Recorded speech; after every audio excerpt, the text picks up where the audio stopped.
Hey folks, Slice'em here with Slice'em Gaming, and that is SGA-1 versus S-Law, War 7 of Season 47. We've got Moondragon, Onslaught, Iron Man as attackers.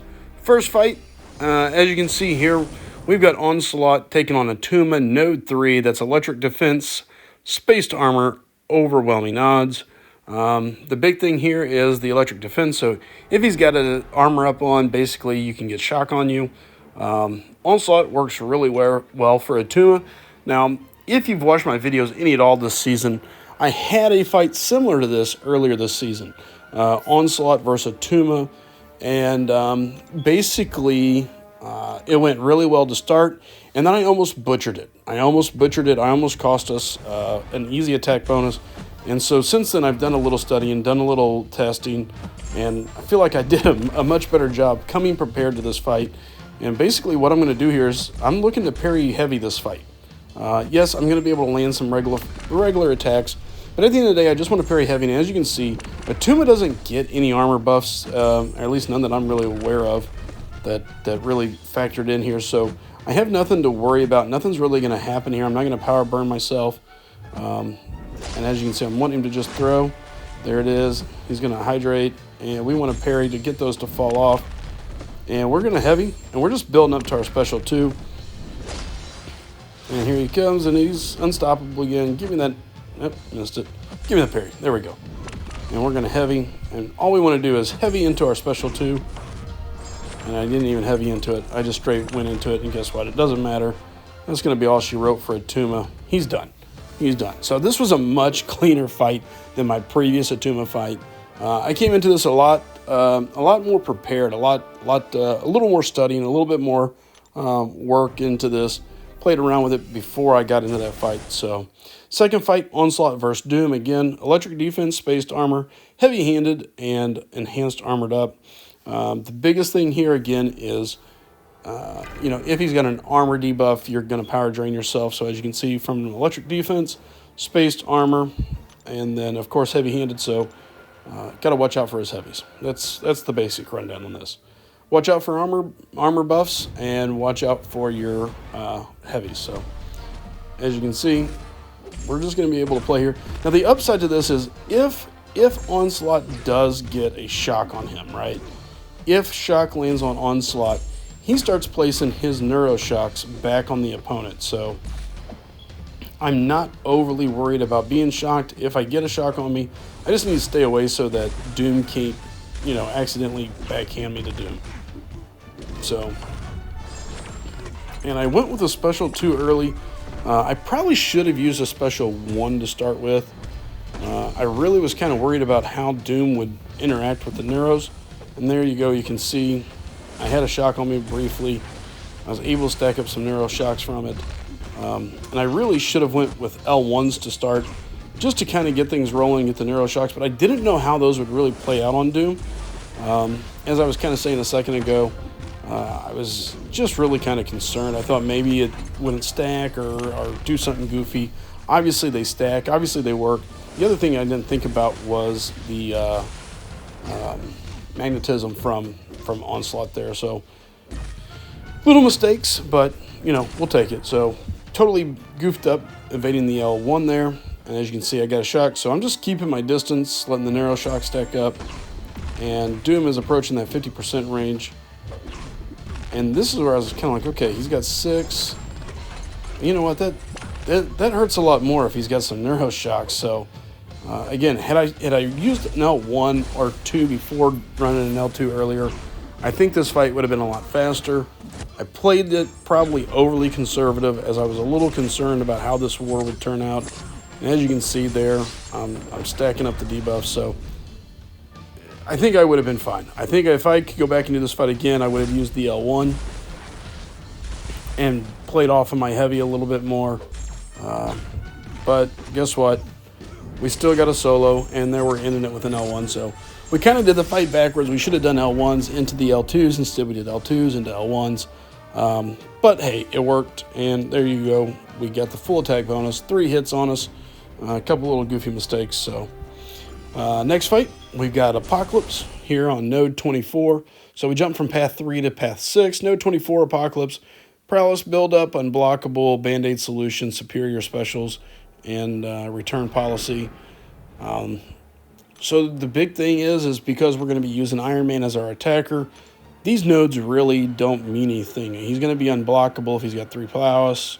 Band-Aid solutions, we're not putting any shock on him. So again, there's really nothing here that is a major concern outside of not doing what I did last season, which was be sloppy with his L1 and get caught trying to either back out of it or evade part of it. Just hold the block as I'm doing right there, right out the get. I don't mind dodging bits and pieces, but last season I made a couple key errors, gave up some deaths that I shouldn't have by just trying to dodge out of the L1. I say dodge out of, stepping out of the beginning part of it and getting caught. So again, focus on just holding, hold, and we've got our special 2 up. And as you can see, going to rip him apart a little bit. Let the fun begin. There's our intercept. And he's at 70% already, so we're wanting to throw the special 1. Even though typically I like to have Apocalypse throw the special 2, but I'm used to dodging the special 2 when I can move. I don't trust myself to dodge it being rooted. And since everything's unblockable, it's just as easy to bait the L1. And it seems like it does less damage overall. So nice 27k medium. Again, we're just hold the block, baby. Hold the block. Get back in here, doing good solid damage. We're at 27%. He's managed to knock off. We're at 20. There's 21% he's knocked off. So hit him up with another L1. Get our armor breaks. He's at 5% now. He was at 4, but we're going to just need to land a medium probably. Ooh, so 2 hits. 2 hits finished him. 2 hits finished him off there. So all in all, a clean fight, a very tanky fight, a typical Iron Man fight in this meta. Hold your block, be patient, be smart, take your damage. So Moondragon, Joe Fixit, Note 33.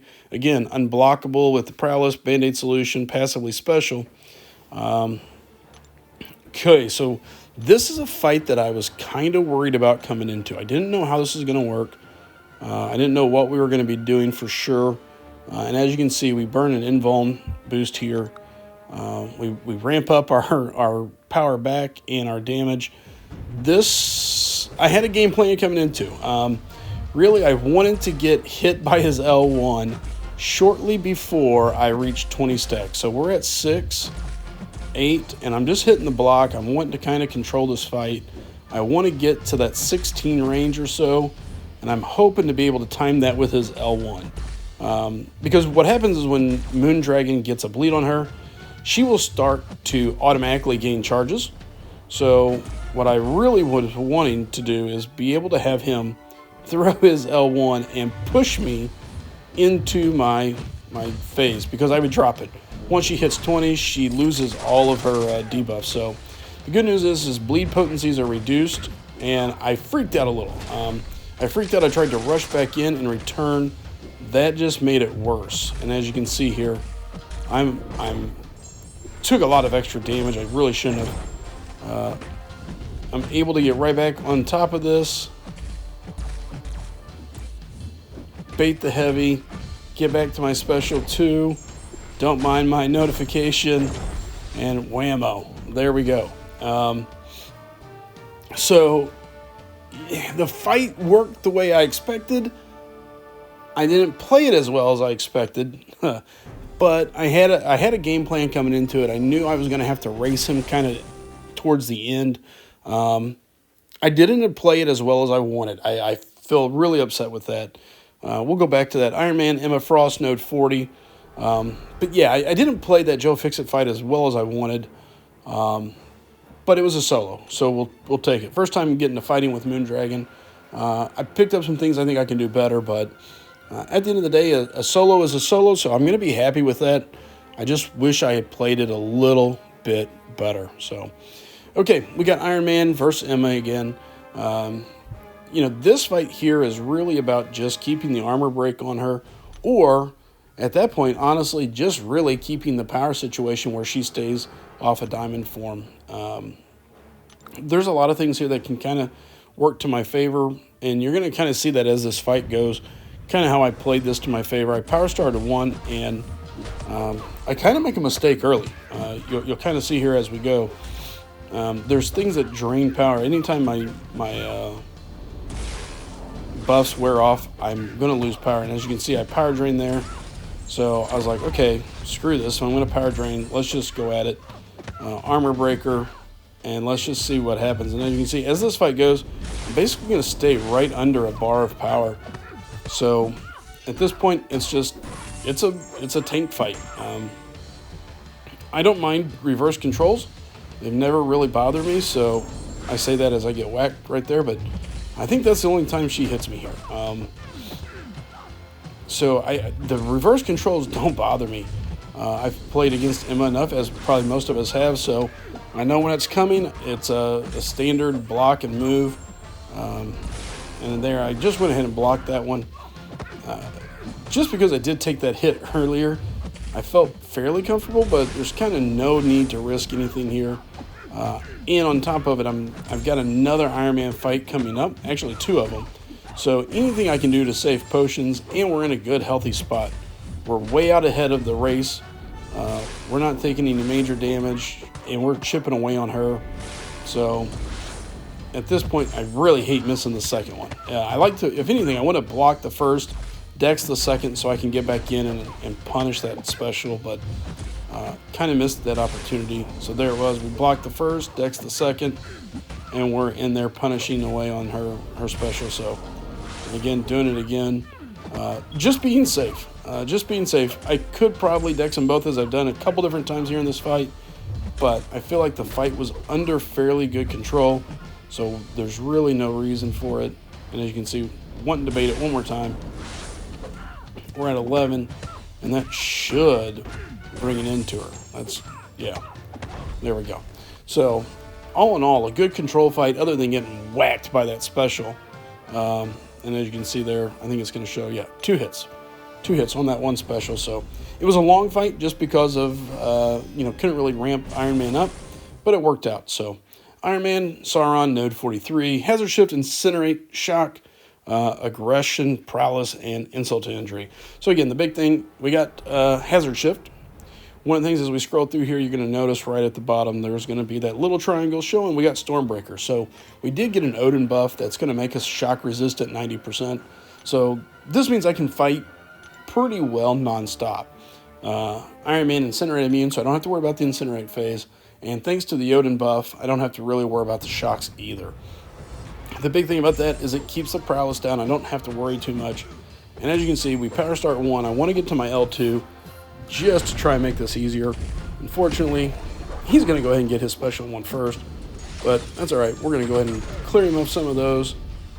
And now already down to 72%. At this point, it's a fairly standard fight. Really nothing to be too worried about. And we're going to block the special, even though it hurts a little bit, thanks to all the prowess buffs. Did a good job of taking one to the face there. It's just, one combo.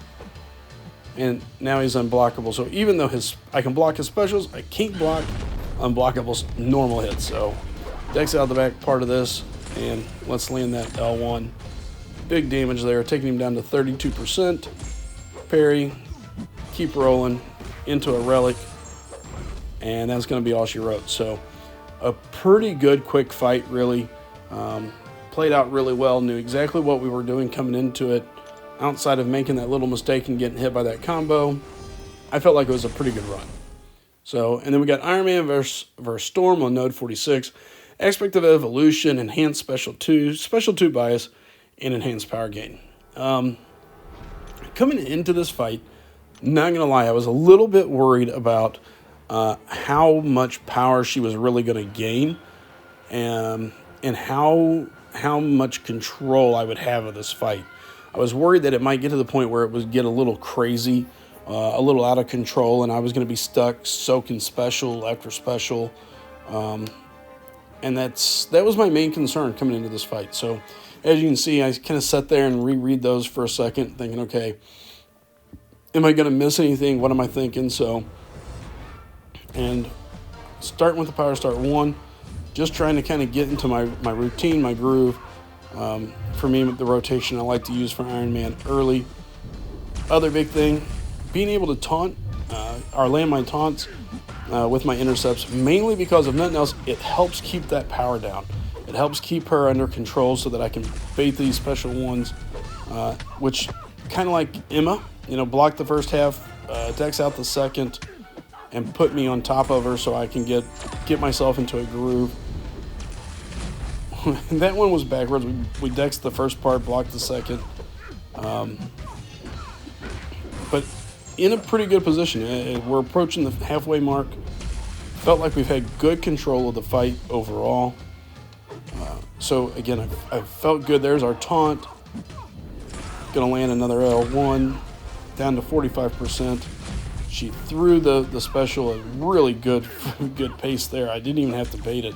She was just like, you know what, here, eat this lightning bolt. So again, decks the first part, soaked the second, which is not my ideal situation, and at this point I felt real good. She never really became a power problem.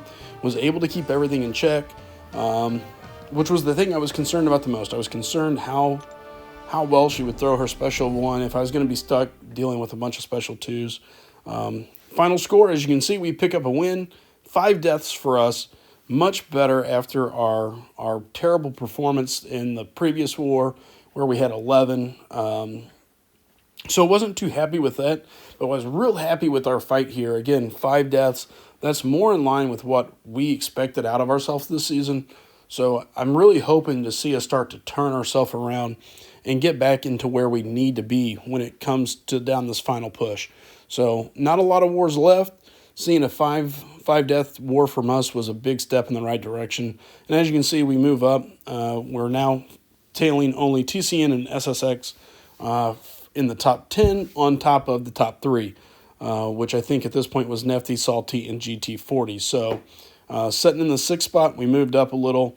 And again, that's with us leaving a path up early in the season. So all in all, I feel good about where we're at in the season. It's been a very sloppy season, but some big wars still to come. And, after a war like this, you got to believe we're starting to hit our groove a little bit and feel better in pace. A 5-death war, much better, much more where we want to be. So, as always, thanks for watching. Until next time, take care, have fun, and as always, keep on gaming. Adios.